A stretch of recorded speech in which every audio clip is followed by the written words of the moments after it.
Hi, I'm Adam Greenfader. I'm here with Rich Holman, chairman of Lifeafar and founder. Adam, thanks. Good to be here. Good to see you again. So I know that today we're going to talk a little bit about bringing manufacturing to the United States and your history and experience throughout the world in Colombia and in Puerto Rico recently, I think makes you a prime candidate to talk.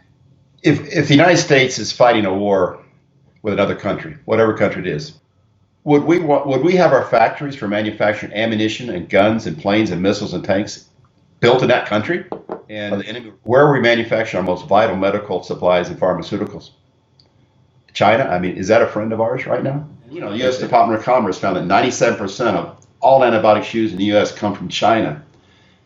Is this COVID-19 pandemic, I think, and I think you believe it, may be the catalyst to finally bring our supply chains back to the U.S., namely and most importantly, pharmaceutical and medical supplies.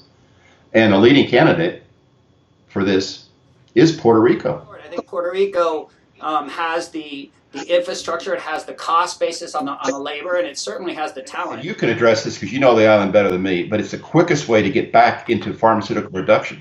Right. Because if we can bring back 936 to the U.S. and Puerto Rico, or some version thereof, and I like what you said because it's got to be smartly crafted, and if we can do that, the U.S. wins. We brought back our critical medical and pharmaceutical supply chain back to the U.S. and its territories.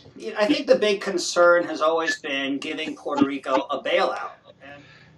It's very rare you can see an issue that all politicians and all people would get behind, because 936 coming back and bringing our medical supply chain back to the states and our territory. I mean, think about the support, and any politician who gets behind this, I mean, it's going to be looked on favorably by Democrats, Republicans, independents, the right, the left, Latino voters, and of course, anti-China voters or anti-China sentiment, which is very prevalent right now. So, you know, it's a no-brainer. You cannot win the presidency of the United States of America unless you carry Florida. We all know that. What percent of the Puerto Ricans in Florida would vote for the presidential candidate that supports reinstatement of 936 in their island? What percent?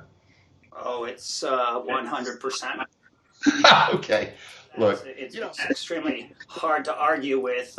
Let's make America safer today, and I really do believe that if you look at a track record of 50 years in pharmaceutical manufacturing, Puerto Rico has been there.